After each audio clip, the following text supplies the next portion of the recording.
Welcome back, everyone, to episode 7 of the Goonerverse podcast. Arsenal have entered the final 2 weeks of the transfer window, but believe it or not, we're not actually going to delve into that too deeply, if at all, really, because, well, look, mega discussed on many channels, including the Goonerverse. There was a live show with Alex from the Different Knock. If you want to go have a little look at what our predictions are for the rest of the transfer window, what we want to talk about is the big thing that's happening today. Yes, the transfer stuff is always going on, but it's about the kicking of a football and it's about the results at the end of the day. Man United kick things off today against Fulham. You might be listening to this a little bit later. As we know, Arsenal face Wolves on the Saturday. So this is all about looking ahead to what Arsenal can do to finally win the Premier League. And we are taking it from a much more tactical perspective. We have Nick, who's joined me on Tactical Insight before, loves this side of the game, as does Sharoy. A big thank you for joining us, Nick. It's a pleasure to have you, my friend. It's a pleasure to be here, man. Honestly, big fan of the show, big fan of both you guys. So thanks for having me. No, well, thank you so much. Sharoy, my friend, how are you? I know you've just been driving with an adorable puppy. Yeah, and the breeder was an Arsenal fan, which is always wonderful. So we know that we have a good dog. Look, I'm good. I was excited when you told me about the title of this, and to be honest, it's because I'm tired of talking about transfers. Yeah, there's so much either sort of retrospective, disheartened chat, or there's a lot of hypothetical stuff where I'm sort of now at this point where I'm going, well, there's only 2 weeks left. Can we all just wait and see and take stock at the end of the window? So I'm glad that we get to talk about all of the other ancillary issues that could arguably be more important when it comes to getting Arsenal over the line. But I'll leave it to you to start that one off. Yeah, I just think when it comes down to it, and I actually said this on the live with Alex, if on deadline day it passes, it hits the deadline, and we haven't got a forward, and Marino fell through, by 11:01, my brain is going, right, Brighton tomorrow. It's just, yes, in the moment, while there's an opportunity to do something, of course I care, and I'm a little wound up. We haven't done more, and I'm really willing it to happen. But if it doesn't, it's all eyes on the results. And then if the results dictate that maybe we're missing something, then we can go back and reflect on it. But transfers will just never be results for me.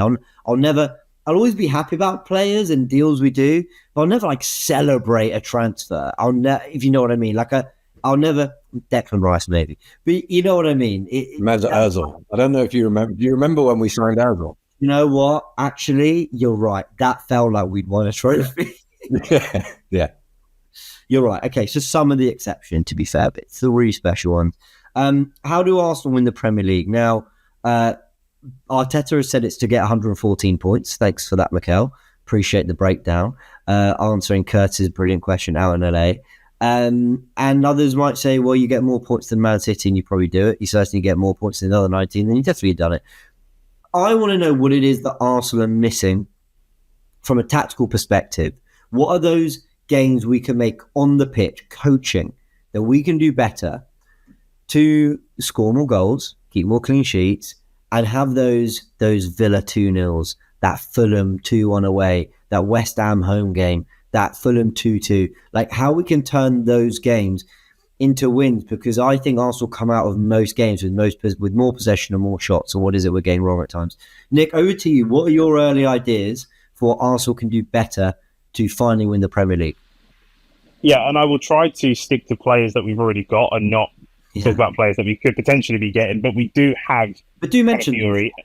We do have Calafiori now. We did have Timber, who got injured in the first game of the season. I think the first shift is going to be to try to unlock Martinelli as much as possible. We were very, very heavily weighted towards goals coming from our right-hand side.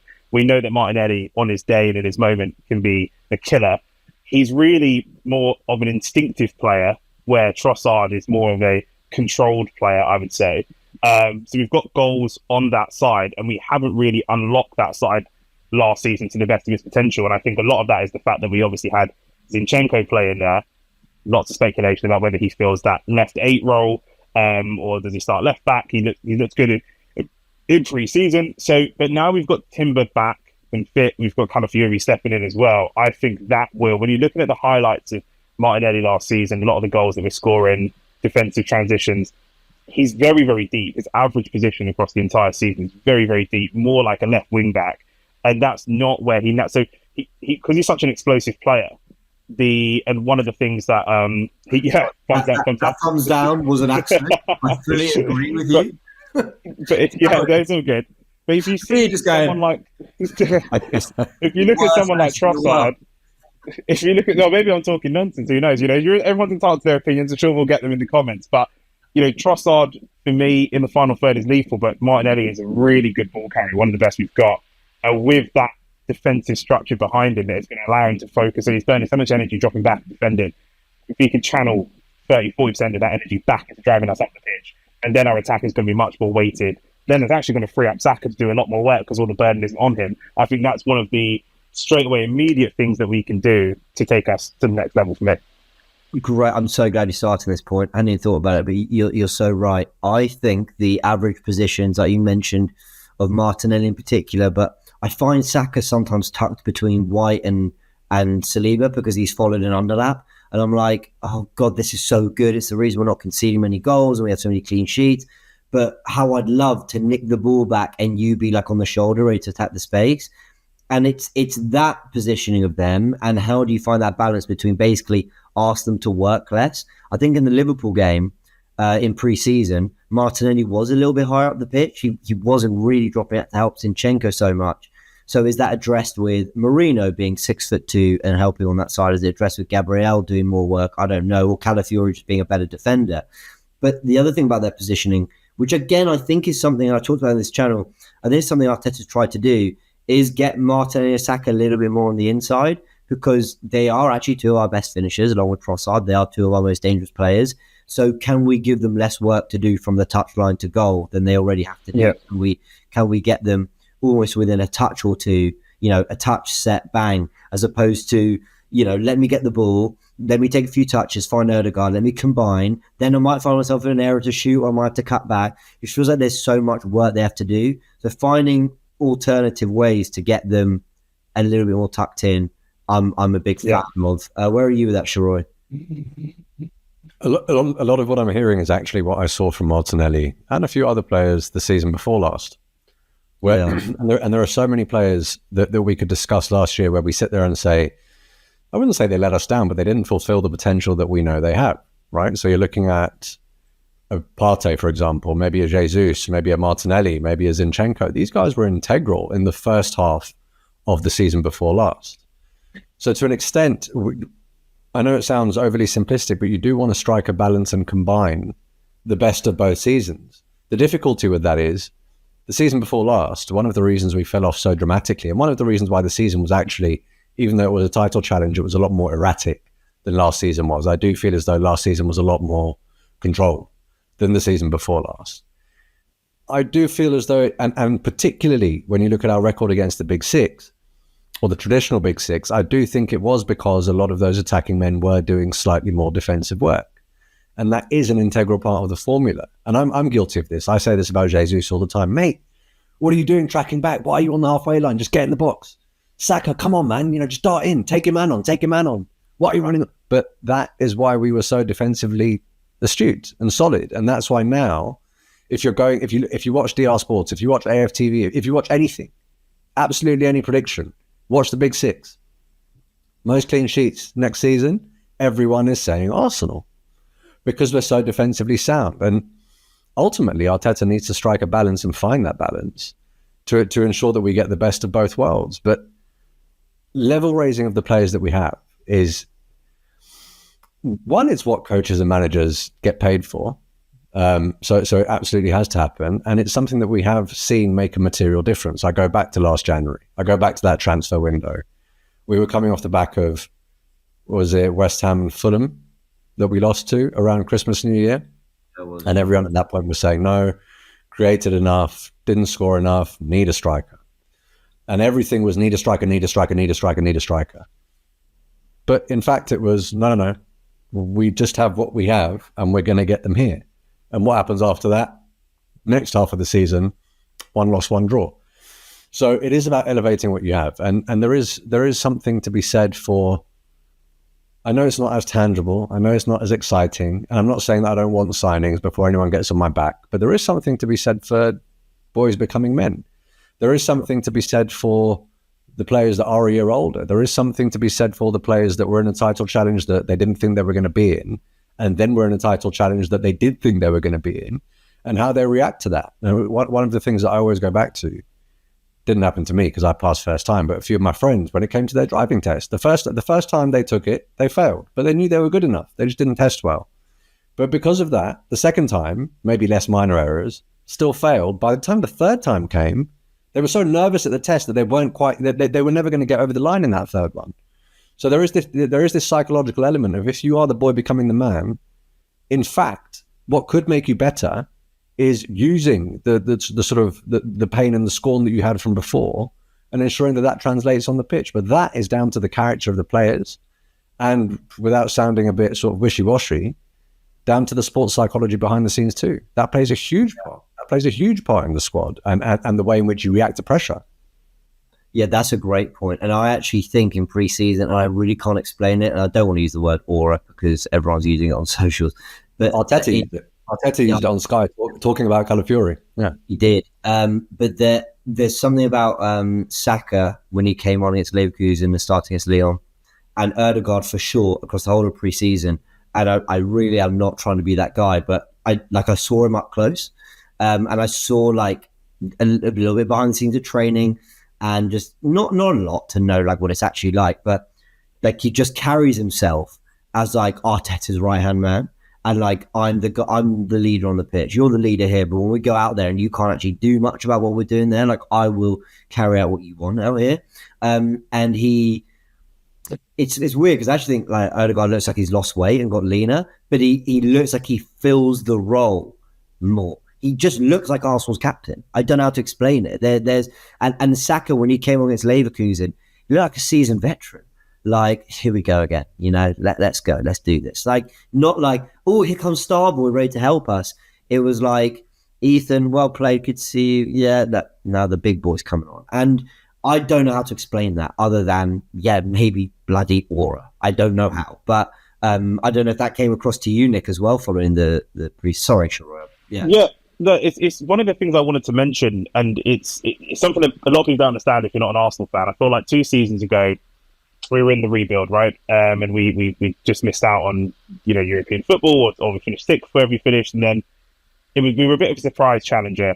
Lots of people didn't see it coming. People argued we overachieved. Last season, it was like, let's see if we can do that again. And if we're still there past Christmas in February, we'll start thinking about the title. This season, and it goes to Arteta's point of, you know, I want to win every game. I want 114 points.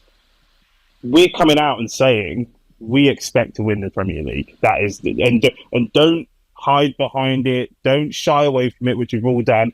Should you guys win the Premier League this season? You know, Man City, look, it would be great. You know, if they get their charges, maybe we get these ones. No, we want to win the Premier League this season. That's what Arteta is saying. That's what the players, that is the kind of, like James says, the aura piece. But I do think they're stepping into that role of, you know, there's a long period of time where we've got, okay, KDB's the best creative player, Rodri's the best defensive midfielder, Haaland's the best striker, you know, and they have that confidence. And these guys also are stepping into that and having that confidence. I think if you ask a lot of them this season or this summer versus last summer, I think there's a lot more belief that they can go on and win the Premier League. When they're seeing us let players go like Emile Smith-Rowe that we probably wouldn't have let go in the past, and bringing certain players in and different things like that and being shrewd and the kind of, they can see it. You're playing with guys, we've all played football here. You can see, as much as this guy might be your mate and you've grown up with him, you can see when there's a level above stepping in. And I do think that is what Arteta is trying to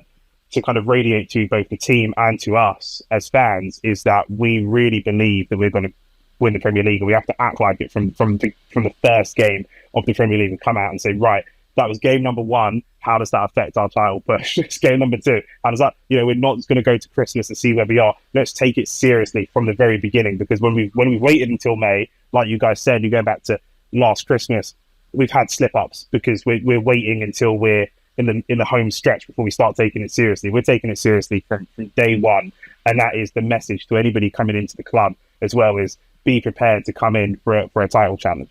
Yeah, I hear that. What were you going to say, Sharon, on that as well? I do this a lot, where I sit there and I talk about Manchester City on every pod that I do. And I talk about Haaland and KDB and Rodri, the same. It's natural, right? But Football, I know it's a false reality in many ways because of the finances and the lifestyle, but footballers are people. I know for one, if I'm trying to achieve something, but all I'm focused on is the person that's ahead of me or the person that I think I'm trying to catch, I'm not actually always focusing on my strengths, and I'm not always getting the best out of myself. Sure. I'm just constantly honing in on how can I do that, right? And that sometimes is problematic. So there has to be an element of we can do this as fans, but the players probably shouldn't be looking at Man City's results on the word go.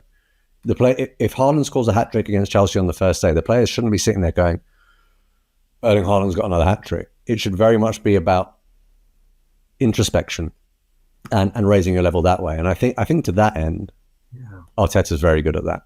He's not looking left and right. He's not looking up or down. He's looking at the team and he's looking at the squad. And I think that is something that we desperately need to do throughout the course of the season and just focus on ourselves to go over the line. Because the minute you start thinking about Manchester City and just catching Manchester City, one, they're in your head.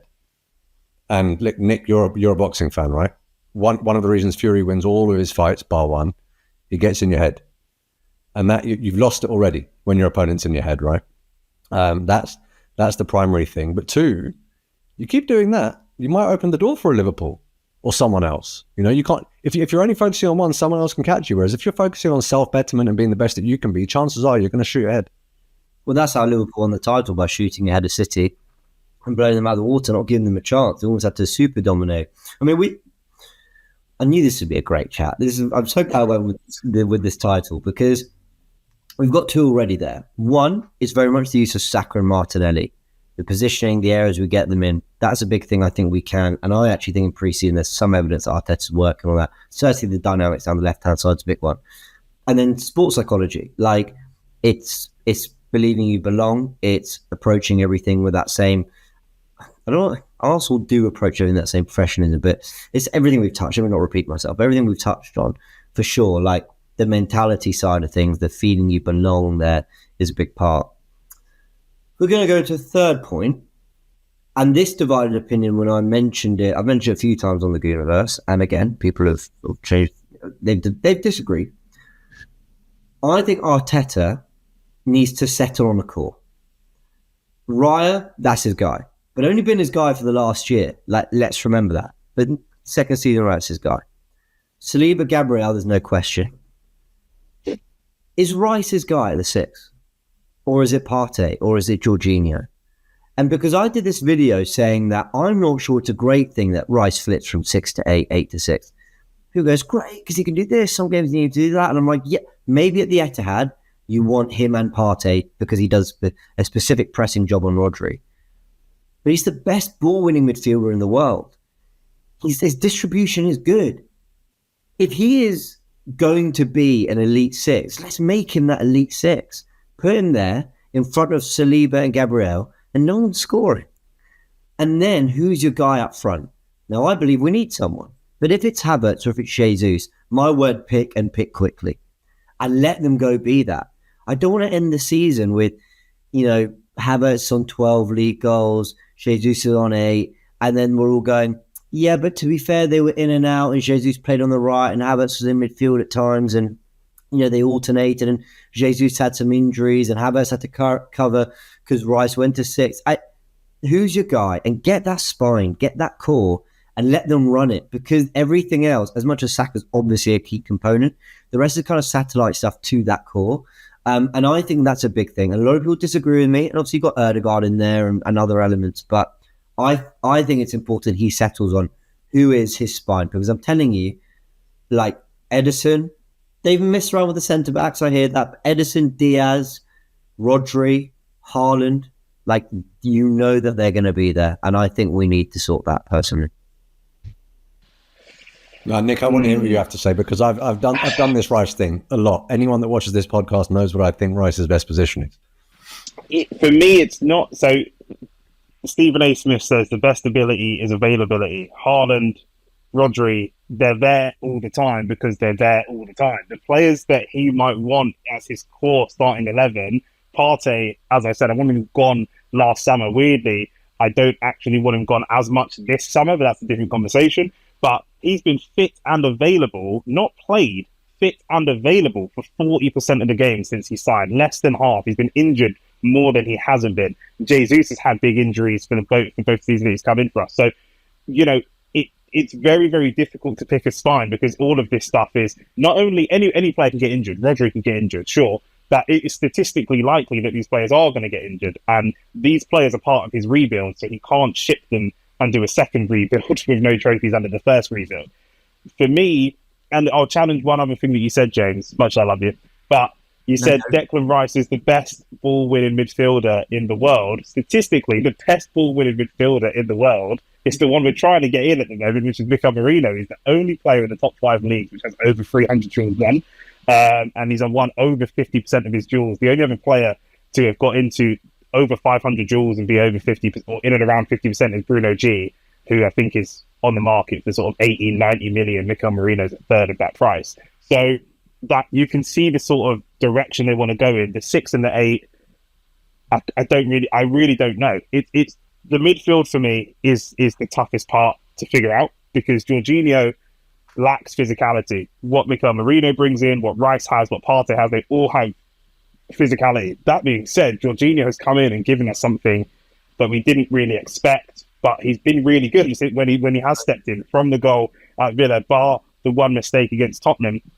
He's been really good apart from that. So the midfield, I'm very unsure on. But the concept of what you're saying about build a spine, I think is absolutely true. It needs to be that way, especially because up front, we know they're all going to interchange positions. And a lot of the little flicks and tricks and different things like that Jesus and Martinelli, a lot of that is chemistry. And Jesus and Havertz are about as different as two strikers can possibly be. Havertz going to hold the ball up, be quite physical, lay it off. Jesus maybe is going to do a back heel and a flick and expect you to finish it off. So that you're going to have to change your mind depending on what striker you're playing with. So I do think there needs to be a dedicated 9 that's starting, and then we'll have people coming off the bench. And I think what we're doing with the team we've built so far is really good in terms of off the bench. I think Arsenal was the number 1 team for game-winning goals from substitutes last season. So off the bench is really important. So I agree with you that there needs to be a communication to the team of some sort of pecking order as to what that spine is. And I also think that David Raya is going to be really, really crucial when it comes to our counter-attacks and unlocking Martinelli like we spoke about earlier. But I agree with the concept of creating that spine. But in terms of who that spine should be, I'm really at a loss. Well, so that's fine. And what I mean is, I didn't explain it well, because I do believe Rice should be the 6th, but my actually overarching point isn't, Mikel, you better bloody play Rice at the 6th. It's just settle on how I thought he looked great in the 8 against Lyon, by the way. I thought he was really, really good in that game, not so much against Leverkusen. Loved his performance against Lyon in the friendly.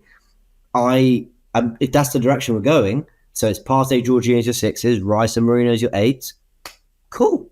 That's fine, but I don't know if £100 million asset being sort of moved around different positions, and one day we're playing out through Partey, and another day we're playing out through Zinchenko and Rice, and another, and I know that I cry about squad depth and I talk about options and doing different things, but I just feel like we should know by the end of the season a general spine. And yes, different games might do different things, but Sharoy, you're more in the Rice 8 camp, aren't you? Oh, no, I think Rice is a 6, but I think... Oh, right. I think Arteta wants him. I think Arteta wants him in the 8 and will play him in the 8. Sorry, I think I lost you a bit there. I think Arteta wants him in the 8, and I think Rice enjoys playing in the 8. For me, if someone had a gun to my head right now and said, what's Arteta going to do with this midfield? I look at the 1-year extension for Jorginho. I look at the fact that he's retained Partey. I think it is going to be Rice and Partey. And if Partey's not fit, I think that's when Rice moves into the 6 and Marino comes into the 8. And I think Jorginho now maybe fulfills the El Neni role. You play in the ancillary cup competitions. You come in when we're really, really thin, or when we need to shore up, or a particular last 15, horses for courses. I think that's what the midfield will look like. If I'm being honest with you. What other feeling Jorginho is going to prove himself more important than that? I just have this because he does it every year. Because he has a lot of feeling. He does it every single year. We say this every year that he's not sure, he's not physical. All the players we're bringing in at 6 foot plus, hyper athletic. Then you've got this one guy who's shorty. I don't know if you guys saw the video of them asking on the Arsenal channel, what would you do? What event would you do in the Olympics? You had 4 years to train. And Jorginho said sprint, and him and Odegaard both started laughing. He's not very quick. He's not very strong. But he proved us wrong every single time. I know. But one of the reasons that I do feel that way, though, is, James, you were saying, I can't imagine, the £105 million midfielder having to sort of shift around the midfield. I think that's one of the only reasons that the club are willing to spend that much on him. The notion that you're not just spending that much on one position, and you are getting someone that can actually fulfill two positions to a really, really high standard. And look, Arsenal don't like walking away from money. Yeah, let's be perfectly clear. If we're keeping Thomas Partey this season, it's probably not because we couldn't have shifted him for a bit. We know we're probably going to lose this guy on a free. I think the only way in which you can justify keeping him is if you think he's an integral part of your first 11, not just your squad, which is why I'm looking at Rice and Partey. And that's why I think Mourinho comes in, because Mourinho, for me, is probably going to be playing in that left 8. And I think he does a lot for the left-hand side. The only reason I see that signing making sense is because if Partey's injured, he knows he has to move Rice over. And he wants someone to occupy the 8 to a standard that is higher than what we had last year. I don't think he was happy with Kai Havertz. Kai Havertz, I think, moved up front through necessity rather than by design, but it just so happened to work. And that, moving on to what you were saying about the core, and he needs to pick one out of Kai Havertz or Jesus. Again, I might be off. People in the comments might disagree with me, but I think it is going to be Kai Havertz. I don't really see much deliberation there. I think if Kai Havertz is fit, Kai Havertz is going to play up front. Yeah. So is it fair to say that we maybe disagree as a group on quite how the makeup of that midfield looks, but in the striking position it is kind of crucial he goes with one? I kind of even forget also. I get to the point where I feel sorry for Havertz and Jesus. Arteta said in a press conference the other day, like, they love being versatile because it means they play more. I'm sure he made a joke. Other players are asking me or telling me they can play other positions, and Jesus has always been a versatile player. And Havertz, I think, has said himself, look, I'm basically sick of being asked this question. Like, what's my position? I'll play where I'm asked. Now, that's a great attitude. I don't want to take that from them. I want to give to them security on, this is your role. This is what we need you to do for the year. If we're going to win the Premier League, this is like the role I need you to have. And someone was saying, well, Phil Foden's play left, right, and 10. That's fine, but because De Bruyne's position was settled, because Rodri's position was settled. So I'm not saying you can't have players that play different positions, but when they had Gundogan, he wasn't playing off the left at times. He was a bad example because he played 6 sometimes, but latter years, he knew his job. De Bruyne hasn't been shoved left, right, 10. Not recently. It's always, you are either that right channel midfielder or just behind the striker, but operating in those areas. So I would like a little bit of clarity on some of those players, but I understand we're probably not getting all of them. I think Saka's the only one who basically knows where he's going to play, to the point where Arsenal fans get upset if you suggest otherwise. I think he's the only one. I think Saka, Martinelli and Odegaard's positions are nailed on. We're not sure about the full-backs yet, but the centre-backs are nailed on. So I think that you've got to remember, the difference with Havertz and Jesus is when we bought them, they've had previous 2, 3, 4 years, whatever it was, of their previous clubs without a set position. Yeah. So we haven't brought in a dedicated number 9 who's got 35, 40 appearances every season and then moved into the left. He's already used to doing this. It would actually be more irregular for you to go to him and sit him down and go, you're our number 9. That is actually taking him out of its comfort zone. Same with Kai Havertz, the same sort of thing. He played left wing back for Germany. So having them be flexible, maybe that's where they're comfortable being flexible. That's what keeps them on their toes. Saka and Martinelli, we know, are out wide. Trossard is a little bit different because he's sort of on the fringes a little bit, but they become, I know it's not a spine because it's not straight down the middle, but they become the fixtures. Erdogan is a permanent fixture. If we see Partey in the team sheet, we know he's at the 6. That would be a permanent fixture. The centre-backs and the goalkeeper are permanent fixtures. And then those other pieces around could be a little bit more flexible depending on what the situation is. That's a really good point. I hadn't thought of it like that, Troy. No, just to sort of round off this point about consistency down the spine. Look, this is a relatively sort of elementary point, but we're talking about consistency down the middle, but we're also constantly saying we want a striker down the middle to come in externally. One of the reasons why we don't have that consistency down the middle up front is because I don't think we have that player that you just instantly want to put down as the first name on the team sheet up front. We can do that as centre-back, because there is a complete gulf in class between what we have and what starts every week. You could probably do the same with the goalkeeper. In my opinion, you can do the same in the midfield when Rice and Partey are fit. In my opinion, you can do the same on the right wing. In my opinion, you can do the same where Odegaard plays. But you can't do it down the middle because we don't have Erling Haaland. We don't have Ollie Watkins. We don't have Ivan Toney. We don't have Harry Kane.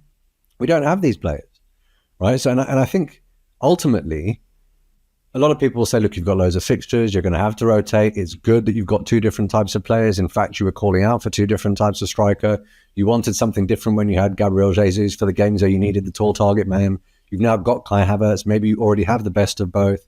I get all of that. But that does not change the rather unfortunate reality that neither of them are clinical enough for the position that is meant to occupy the box the most. And that ultimately was a part of our undoing last year, which is why I've been very, very emphatic when I talk about it's something we have to address this year to get over the line. Not the 30-goal-a-year striker, not necessarily the 40-goal-a-year striker, the chance converter, the goal scorer.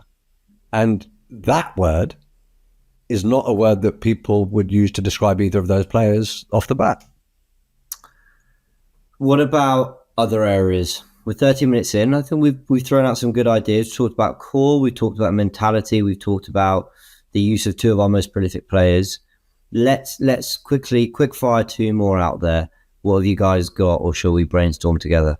Substitutes for me. Substitute. I'm actually getting a bit worried because if I'm looking at the bench, one thing that is immediately apparent, right? And it might be quite straightforward, but when you look at the people that come off the bench at teams like Manchester City, I'm now falling into my own trap talking about the competitor. Even a player like Oscar Bob last year actually had, when you look back at the season, an integral moment, right? An integral moment. And it's because he was hungry. He saw an avenue into the first team. He wanted to take his chance. He took it. And traditionally under Arteta, we had the players that he wanted to get rid of that he shifted. And I think last year and the year before, we had a core group that ultimately I think all wanted to be there. Aaron Ramsdale this year, does he really want to be there as the number two? Yeah. If he steps in, is he really going to be looking at it like, I can get this shirt back? No. He knows he's not going to get that shirt back. Eddie Nketiah, if he stays, agreed terms with Marseille from what I'm reading. Yeah. And we've just spoken about Havertz and Jesus. No one's mentioned him. Yeah. Is he really going to want to be there? You know, Fabio Vieira, for example. Fabio Vieira is a player that ultimately gets a few preseason minutes, but does he feel like he has a genuine way into this first team, or is he sort of thinking this might be my last season at the club and I need to get out of here? Right? And I could do that with a few other players. If we're calling upon Kivior, you just brought in Calafiori and Zinni got the most preseason minutes. If Kivior's still knocking about, is Kivior someone that's going to come off the bench and give it his all in the same way that he did when he arrived? I think we really need to address that because I feel as though in attempting to offload players, you do show your hand a little bit as a manager and as a club. And you then have to find a way of galvanizing them to ensure that they are a part of that and they do see themselves as finishers, as Arteta likes to call them. Because if we don't have that, then we're not going to have as much impact of the bench as we might otherwise like. And that for me is crucial. Well, can I expand that to a point that Jamie Carragher made? And typically the Arsenal fan base got upset about it, but and I skimmed through the quotes, but he basically said that, you know, how do we know how good Vieira and Smith Rowe are because Arteta doesn't fully trust them? I think the use of his squad needs to be better personally. For how big the squad is, for the 100 grand contracts he's handed out to two forwards that now we suppose you want to sell, for the 35 million pounds he spent on Fabio Vieira and the number 10 shirt he gave to Emile Smith Rowe, I don't think we can be in a position where, again, pretty much the same 8, 9, 10 players are basically playing all the time. I think the only genuine competition in positions are left back, now Calafiori, Zinchenko, and there has been before, and Martinelli, Trossard, maybe Jorginho, Partey. That's Timber? 3 positions. Sorry? Timber, maybe? Well, okay, but injured, so that would be one. Yeah, so you're looking at a fourth, and maybe Havertz, Jesus, but again, injuries have affected that. My point is, like, at no point do I feel like Vieira might take Odegaard's spot. And what's crazy is there were conversations among City fans where they went, De Bruyne wasn't at it. Like, play Foden the 10. I'm sick of it. It's like, what? Like, not play De Bruyne? We couldn't dream of a one in which Odegaard's not playing well after we play Vieira. So I think substitutes is 100%, but I'm going to wrap it up in the bigger point of, like, use of squad. There's There's very few things that are very categoric that Arteta doesn't do well. Most things I say, I think this is better, but I'm not a coach. I don't know, but I think this. The subs and the use of the squad, I'm totally convinced. I'm like, you don't use that well enough, in my opinion. What do you think, Nick? Especially in games that are games that we should be winning. If we're doing early stage Champions League games, or we're doing FA Cup games against lower tier divisions, lower tier players and teams, we Vieira should be able to play in these games. Yeah. Smith Rowe, now he's gone, should be able to play in these games. And the players that are there, Reece Nelson should be able to play in these games. There's no way that you're telling me that you've signed Kivior and you don't trust him up against someone in League One. Then why did you sign him? So he can't. If you can't beat a League One team, then you can't come on for 10 minutes against Man City. Yeah, you can't. And we need everybody to be at it. And again, we're blessed with the mentality of a Saka and an Ødegaard who don't throw their toys out of the pram. But if Ødegaard knows he doesn't have any real competition, how does he keep motivated? What happens if he drops his head? Who is there to pull him out? We've had it with Saka, where he's been on a bit of a cold run of form. We weren't actually able to, whether you call it dropping or whether you call it resting, we weren't able to do either, to drop him almost as like kind of punishment, or to rest him to let him get back to his best. We just weren't able to, because those legs weren't, not because the frustration was not because the players weren't there. Reece Nelson is there, Trossard is there, Martinelli can play off the right, and then Reece Nelson can play off the left, whatever the case may be. And actually, in the case of someone like a Reece Nelson, when he came on, the overall consensus was he's not a showstopper, but he didn't play badly. He never lost us any games. If we were 2-0 or 3-0 up, he's a decent player to bring on. Not once did he. If anything, Jorginho had lost us points against Tottenham, but he was still higher up in the pecking order to come back on when Partey's injured or as part of a tactical stab. So even just having the players that can keep it tidy, in our starting 11, we can go 1, 2, 3 goals up. Then we need to use the squad. And we have to have players in the squad that we know can, at the very least, keep it tidy and not cause us any problems. And then we move from there. But I would agree that definitely his use of the squad is not his best asset as a manager. And definitely, this is, and like you say, we're now at a point where pretty much everybody at the club now is somebody that he wants to be there or wanted to be there at some point, with the exception of maybe Kieran Tierney or someone like that. But, every other player, even if he wants to get rid of him now, he's had the opportunity to sell Nketiah to Leeds. He had the opportunity for Smith Rowe to go to Aston Villa previously. He had the opportunity for Reece Nelson to go to Brighton. He chose to keep these players, whatever his motivation was at the time. And now, just a year later, in fact, I don't want any of these players. We could have done this with frustrations. We could have potentially done this earlier, brought in other players, and we could be sitting here with Premier League. But we are where we are. If the players are there, we just have to use them. And it's your job to get the best out of them and pick what moments that might be. But there needs to be more of those moments for all the reasons that we've already outlined. Yeah. So we got 4 there. What's our 5th and final point? Nick, have you got one? I've touched on it really briefly earlier. I don't know how much you guys want to go into it, but David Raya, for me. David Raya, if we look at the way he ended the season, the beginning of the season, there was still a little bit of controversy. We weren't sure what's going on. Aaron Ramsdale came in, I think, 3rd or 4th game of the season and different things. I think Ramsdale came in, I don't know why, and he made a mistake and conceded a goal. And everyone went, right, that's it. In classic Ramsdale fashion. Whether Ramsdale wants to leave or not, different conversation. But I think David Raya, when we have that balance that we spoke about earlier of a Calafiori or a Timber overlapping the same way that Ben White does, that allows the other side to conserve energy if they're overlapping, and that gives space to Martinelli to go and score. Or if we are defending, for me, it's the counter-attacking, which is really, really important. If Martinelli is attacking, he loses the ball. They come back at us, and, a fluffed shot or a good save, and David Raya's got the ball at his feet. He is, outside of Alisson, I think he's the 2nd best goalkeeper in the league to launch us straight into a counter-attack. With Kai Havertz up there, the physicality, if Marino comes in, Declan Rice comes in, the amount of physicality that we've got up the top of the pitch now, which we didn't used to have, and even Saka, to be fair, is quite a physical player for a winger. I think David Raya is going to be so crucial for us in terms of one of the big strengths for us is corners, both defending corners and attacking corners. If we defend corners, and what we see sometimes is the defenders not necessarily going for it, but clearing the space, physically bullying the opponents and clearing the space for David Raya to catch it. And I think the reason they want David Raya to catch it, or David Raya to receive the ball, is to launch us straight into a counter-attack with Saka waiting on the halfway line to get straight in behind, even if Kai Havertz flicks it on. I think that will convert us 5 to 10 goals this season. I think he's so crucial at that. Aaron Ramsdale's very good at hitting the ball into space, but doesn't have the same composure that David Raya does, although David Raya has made some mistakes. But David Raya can just drop the ball on a pin. If you cut the pitch up into a chessboard, into squares, he can drop it right into the square in a much more precise way than Aaron Ramsdale can. And again, it's just that bit of a level raiser. And I think actually he's going to be so important to our attacking this season in terms of defensive transitions, or turning from defense into attacking transitions, as you said. And he's actually said himself, he did like a 9 or 10 minute segment on Sky. I think it came out today. He said, if you speak to those that were coaching me at Blackburn, I was a completely different goalkeeper. I never really left like my own area. I wouldn't come out for crosses. I didn't have the distribution, but someone saw something in me and taught me how to be the person that I am today. And that I am, to an extent, still mastering the art. So yeah, he could and probably should definitely level up and just get better at everything you were describing now. Do you know what's so interesting? You said David Raya, and I actually didn't think you were going to go down that route, which I agree with every word you said.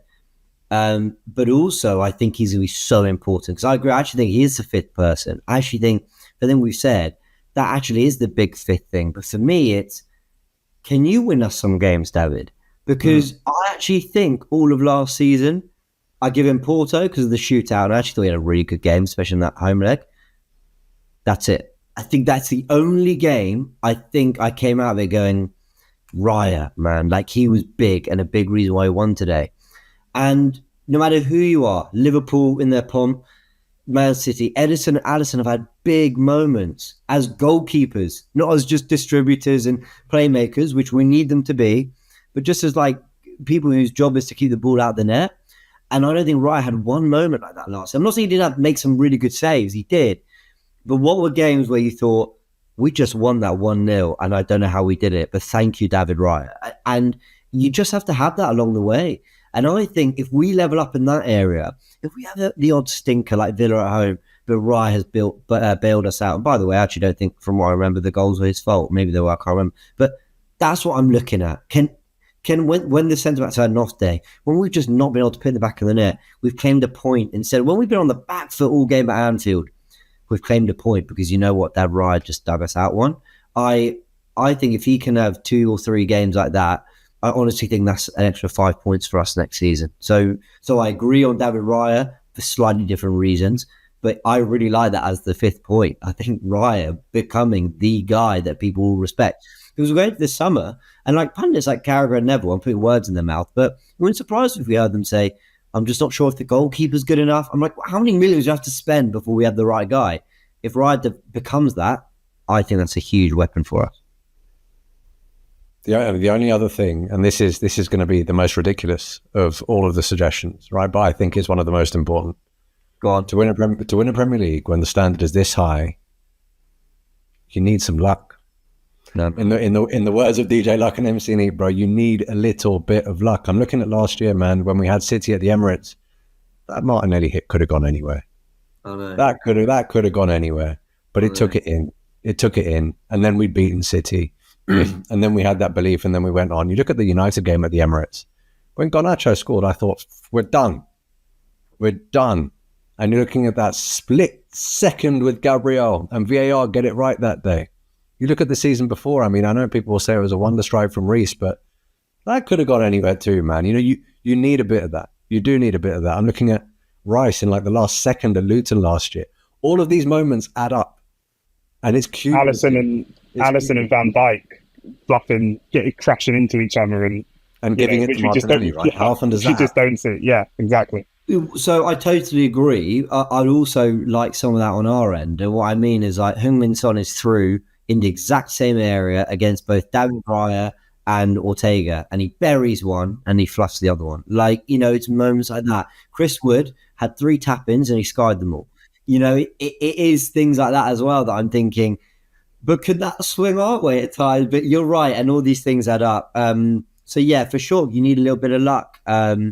Whether, I'm not wishing injuries, but whether that's on the injury front. I'd like Timber and Partey to play a full season. I think that could be important. I'd like Jesus to not have knee pain, because I think that could be important. So all those things. And, you know, luck builds rhythm. Phil Foden slapping one in the top corner week after week. Do you remember that crazy run Gareth Bale went on when he just kept popping in the top corner? Of course, he's a wild-class player, could produce those moments, but rhythm and momentum. Maybe that first one, you thought, oh, shall I hit it? Shall I? Oh, we went top corner, and then you go again. All these things create moments in football. So I think that's a really great point. And I think with 15 minutes to go, that's a really nice way to end the suggestions, unless anyone's got one they're dying to throw out there. But parking luck aside, we've got, let me try and remember them all in order, the use of our wingers, Saka and Martinelli, our most prolific players. I'd include Trossard in that and getting them closer to goal. Certainly a tactical thing we can improve on. The mentality, believing we belong, filling out the shirt, like looking like men on the pitch who believe they can win the Premier League title, focusing on ourselves. The core and deciding on a core and having a crop and a spine of the team that is going to carry us through games and is going to understand their roles for 90% of the season. And now I'm starting to lose them. What the squad? There was squad rotation. Use of the squad. And then the final thing was David Raya having a big season. I think we've come up with 5 good ones there, boys. I'm happy with that. Yeah, for sure. There is an element of tension, though, isn't there, between I want a core that's going to basically establish themselves for 90% of the season, and the next one being use your squad better, mate, and rotate. There is a tension there as well. That's why I'm not a football manager. It's so difficult. But they are both perfectly valid points as standalones. But how do you amalgamate the two and find that balance? I think both can coexist. I think Vieira can come in on the left of Declan Rice, and you haven't moved him necessarily from his position. I think if we're playing 20th in the Premier League and they've got 1 win in 18, I think Nwaneri could maybe start that game and Saka gets a rest. And I would hope the whole thing doesn't collapse. But I take your point as well that it's that fine balance, and that's what's so difficult. I think it's a balance that Pep Guardiola has got remarkably well. They slapped up Villa 4-1, in the title run-in with De Bruyne and Haaland on the bench. How the hell did he get that right? But no one would tell you that he spent most of the season rotating De Bruyne and Haaland out the team when they were fit, because he didn't. He used them mostly. So there's just an art that Pep gets so right. Ferguson used to get right all the time. You wouldn't see Ji-sung Park for 4 months, and then suddenly he's undroppable. Same with Nani. Same with Hargreaves. These players like Berbatov. I was like, weren't playing him, and now he's on fire. And however you do it, that squad management has always been important, and I personally think it's something Arteta could improve on. Final big predictions for the Premier League season, and looking ahead to just what is a big campaign. For anyone who doesn't know, you probably do, but I don't mean to be condescending if you don't. But we've got the Champions League's got a very different format. Not 6 group games, 8 league games, in which we'll play 8 different teams, 4 of them at home and 4 away. We won't be playing the same team home and away until we get to the knockouts.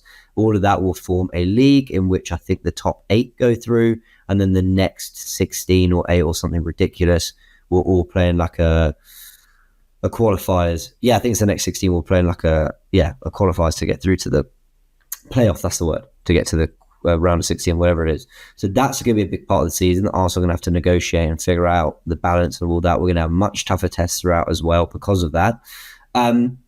We've got obviously a difficult start with Villa away, City away, Tottenham away in our first 5. We've got Wolves this weekend, home game, but we end the season with an away game. That'll be our final game of the season. I'm just sort of doing some sort of general admin there in terms of the season, so people kind of get a picture for it. What are we saying? No winter break, apparently, isn't going to be a thing. So they're not going to get 2 weeks off at some point. Champions League runs throughout the season. Trying to think if there's anything else that's kind of big that we need to know about for the season. It's going to be a lot of football. It's a lot of games. They've complained about it, but no one's listened. Wow. One of the main things that Arteta was not complaining about, but one of the things that he did raise is, at least in the Champions League group stage as it was, you play the same team twice. So you could prepare for that team, and a lot of your homework would be equally applicable the next time that you play them. You can't even do that. So you've just got more prep, more things to teach, more things to deal with, and more games. It's going to be tough. Yeah, it is. It is. What are our predictions for the Premier League? I mean, I know everyone's done it, but we'll do it just super quickly. Where do you have Arsenal's position? I have them second, unless we get that forward in midfielder, in which case first. Where are you, sure? I'm not saying that I don't want a signing. but I think we can still absolutely win the league with the players that we have, subject to doing a lot of what we discussed on this pod. I can't. 5 in a row. 5 in a row. I've got us first, man. They can't do 5 in a row. They can't. Surely. That's one way to look at it. Sod's law. Go on, Nick. What are you going for position? I have us first. We have a better balanced team for both sides. We unlock Martinelli on Trossard on that side. We spoke about David Raya and starting knowing he's the go-to. Last season, we spent a lot of time with Kai Havertz starting at number 8. We didn't have a full season of Kai Havertz at number 9. A full season of Kai Havertz knowing he's the dedicated 9, that could look very different. So, for me, I have us first. Love it. Okay, cool. I love the optimism. 2 firsts and a first based on certain conditions. Yeah, James is sitting there like, you morons. We're coming second. We have to believe it. We have to walk it like we talk it. We have to. Well, look, when I say a forward, I'm not saying, if we had Kudus, I think we're going to win the league. Well, yeah, thanks, okay. James. I'm talking if Eddie and Nelson go, we have Adingra, that's enough for me. I just think we need to freshen up the front line. But if you want my full time from that, go check out what I said with Alex on the live stream on Thursday night. Okay, top scorers for Arsenal this season. I'm going Saka. What about you two?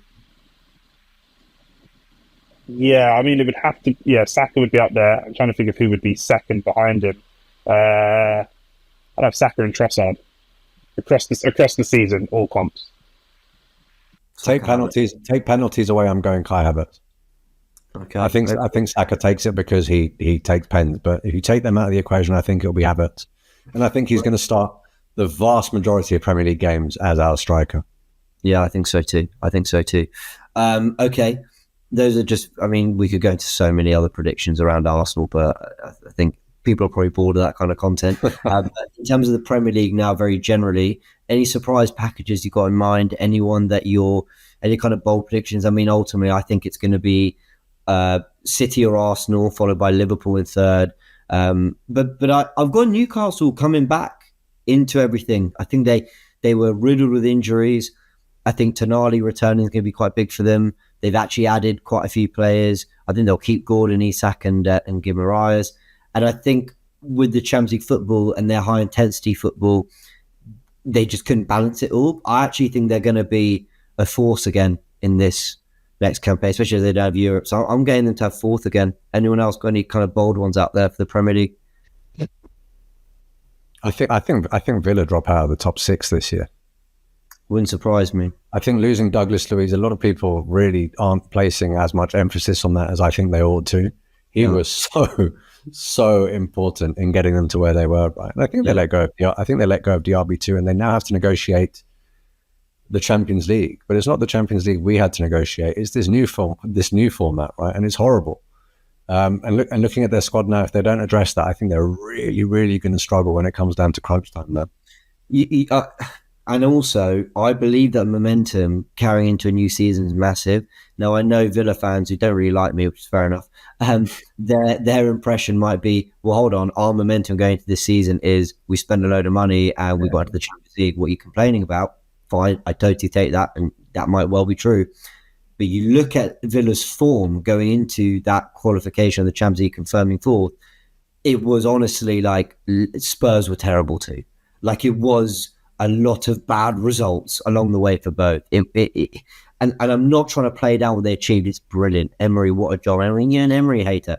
I've always stood up for Emery. I like the guy. And I actually think his first season Arsenal was quite good. But I think momentum could be a thing that might, with getting used to Champions League football, might play a part. But they've spent money, they've backed Emery, and I think they've got a serious project, and they've got a real goal scorer in Watkins. So as much as I wouldn't be surprised if they finished 7th or 8th, I also wouldn't be surprised if they finished 4th. They're in a lot of people's predictions for the top 4. You look across the board, a lot of people do have them in the top 4. Yeah, they're a very good team. And what they did to various sides tactically last year was very impressive. But I do have my doubts. But yeah, I wouldn't be surprised either way. Nick, any others you want to bring up? I do have one more. But... I can see United getting 4th. Oh, I was going to go the opposite way. You think they could get 4th? I can see United and Chelsea and Spurs are all so unpredictable. I think Spurs. I don't see Spurs even in the top 6. Really? For me, I think there's too much. There are too many squads out there that are better balanced, and I still think they're too one-dimensional. I don't see them in the top 6. I think Solanke's a really good addition. Then, I think game changing. I don't think he's like, if they're challenging for the title, that they wouldn't want to upgrade on that. But I do think he's a very good player who could easily find them to Champions League football. But what you said about United, where I said I'm the other way, I think Ten Hag is sacked by November, maybe. I would love that to be true. The man with no charisma, he saps the charisma out of every room that he walks into. But I don't know. He's got a lot of. It's very strange because he's now surrounded himself with players that he knows very well and has a good relationship with, and that is what gives me confidence. The adverse of that is that Anthony's a player that he knew really well, and he was terrible. So I'm not sure. And I'm always wary of managers who look for players that come from either the team or the league they've come from. It shows that a lack of. I thought it was going to be different now they've got this director of football, and the strategy seems somewhat the same. And I felt like we'd seen it before with Van Gaal. But I don't know. I just feel like they just will scrape their way to victories as they do in a very Man United fashion. I'm not sure. There's too much that isn't settled for me there. I mean, I actually quite like their additions. Yoro, De Ligt, Mazraoui. I think Xerxes is a good player. I would have taken him at Arsenal for sure. I mean, now looking back on that deal, that feels like one we probably should have done when you look at where we are in the window. So I actually don't have a problem with their signings. It's more that when I watched them in pre-season against us, and they were missing a lot of players, I still didn't really see any ideas, nor in the Liverpool game. Their best ideas come against the better clubs like City at Wembley with that sort of 4-2-4, and they did have a lot of good opportunities in that game. But yeah, I just have my doubts about them. I just think the reason I say it is not even because I think United will be having a shocker of a season. I think they might even be like 5th or 6th. I just think they've spent a lot of money again, and I have this feeling that while Ineos said to Ten Hag, we'll give you more time, I think it was almost with a very whispered caveat of, but it better go well, or we are getting our guy in. So I don't even think it's a case of because where they were last season, if they're sort of around 4th to 6th, people might go, well, that's all right, and I actually think they'll set a higher standard than that, and he might be gone. Yeah. If he's given time, I think he can get top 4. And I think Cody Gakpo as a player is going to be a nightmare this season. He did really cause problems. Oh, hold on. What makes you say that? Because I've put Jota in my fantasy team and I haven't got long to change it. I just think his balance, watching him play in the Euros and the balance of the physical side of the game and the technical side of the game, if he's given freedom, he at Liverpool, he kind of very much plays a bit of a supporting character to other players. But if everything's focused around Nunes, especially because he struggled. It's like, hey, let's really support Nunes. But I feel like if they built around Cody Gakpo and sacked off Nunes, I think this guy would be absolutely fine. I think it's very unfortunate of him. Oh, I'm getting excited now. Bring it on. Bring it on. Yeah. All right, we're going to round off the podcast there, guys. Thank you so much for all your predictions, and thank you for all your different tactical suggestions. I invite everybody in the comment section below to let us know, what have we missed tactically? What are we missing from this team that is going to get us over the line? Because yes, okay, we all want signings. I've done my fair bit of talking on that. But it's also things we can change within the team that are going to give us more percentages, and players give us more percentages, and we slowly climb that table, get those extra points. And look, it's the fine margins that might be the difference. So yeah, worth discussing. But thank you. I've super enjoyed this podcast. It's so nice to have approached it less from the news angle and more from the tactics angle. So thank you, Sharoy. Go check out Sharoy's voice because content is there. There's things to watch, Sharoy. Yes. Finally. I told people, I said, once I move into this place and I've sorted out my job, the content will come. It just took me a little bit longer than anticipated. But we're there weekly. Catch the One Mic podcast over there. But Nick, I know you've also passed a milestone on your channel and you've got big things coming. Tell the people where. Thank you so much. Yeah, and Nick J. Francis, just part of 1,000 subs, and we're going to be doing some live streams and much more content, football boxing. So thank you guys so much for having me on. Thank you for that plug. Cheers, guys. Pleasure. Nick, you're the only guest outside of the kind of regular presenters on AFTV that I've had come in for Graham, because I've always loved talking tactics with you. Love that. So it's great to have you for this particular podcast as well. I'm addressing this in minute 59 and 47. People might be thinking, why not the second guest? We talked about this, Sharona. We're going to alternate a lot between, do we have a specific topic for a specific guest, in which case we have, just Nick, like we did today. Sometimes just for me and Sharoy to hash out. Sometimes we want to sort of have a really big discussion around all the news and get lots of different insights. So the Goonerverse podcast will be mixing things up. You can, of course, check us out on all audio platforms. But like I did last week, I've started talking what is ultimately going to be said in the end card outro. So Roy, thank you. Nick, thank you. You've been great. Go check out all the content on the channel. And tomorrow there will be a preview and a match report around Wolves. Check out all that across the match days of Premier League returns. Big thanks. Catch you very soon. Really hope you've enjoyed another episode of the Goonerverse podcast with Arsenal fans from around the Arsenal world giving their amazing thoughts. A big thanks to our guest today. If you do want to follow this podcast on the go, you can. It's available on podcast platforms as well. Join us next week where we'll get more Arsenal fans to talk all things Arsenal. A big thank you again.